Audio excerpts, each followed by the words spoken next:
నిజం సార్, ఈ చెవులతో విన్నాను. పప్పి గారు, మీలాంటి లెక్చరర్స్ ఉండటం ఈ కాలేజీ చేసుకున్న అదృష్టం. Thank you sir. Excuse me sir, may we come in sir? రండి, మీకోసమే ఎదురు చూస్తున్నాను. రండి నాన్న. రండి. వీళ్ళేనా మీ ఫాదర్స్? అవును సార్. అవును సార్, నిజం సార్, మా ఫాదర్సే. మీరెందుకు అబద్ధం చెప్తారులేండి. సరే, మేము కొంచెం మాట్లాడుకోవాలి, మీరు కాస్త బయటకు వెళ్తారా? అంటే మేము కూడా అక్కర్లేదు, వెళ్ళండి. బాగా మీరు మాట్లాడుతున్నా. మాట్లాడినా ఓకే. నమస్తే అండి. రండి, కూర్చోండి. చరణ్ మా అబ్బాయి అండి. నేను దువాడ అసిస్టెంట్ స్టేషన్ మాస్టర్ గా పనిచేస్తున్నాను. Assistant station master. మంగళ Apparao.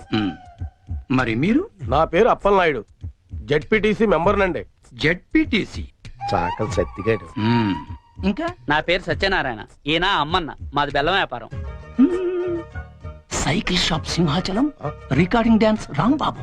Sir, what a memory. నిన్న కాలేజీలో ఏం జరిగిందో మీకు తెలిసే ఉంటుంది. తెలిసింది. చాలా హ్యాపీగా ఫీల్ అయ్యాం. హ్యాపీగా ఫీల్ అయ్యారా? అవునండి, అటువంటి కొడుకుని కన్నందుకు గర్వంగా ఉంది. మీరు అంతేనా? కొడుకు పుట్టినప్పుడు కన్నా వాడు గొప్ప పనులు చేసినప్పుడే కదండి తండ్రికి ఆనందం. వీళ్ళు స్క్రిప్ట్ సరిగా పట్టినట్లేదు. ఏమిరా, వేరే ఎవరికో పుట్టిన వాళ్ళను మీ కొడుకులుగా చెప్పుకుంటున్నారే, సిగ్గులేదు మీకు? మీకేమన్నా మెంటలా? ఏం మాలిష్ చేస్తావా?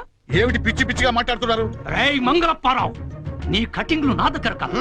మర్యాదగా మీరంతా వచ్చి లైన్ లో నిలబడి నా కాళ్ళు పట్టుకుంటే సరే, లేకపోతే పట్టుకోవడానికి మీకు చేతులు లేకుండా చేస్తాను. We are ashamed that our children are studying under a principal like you.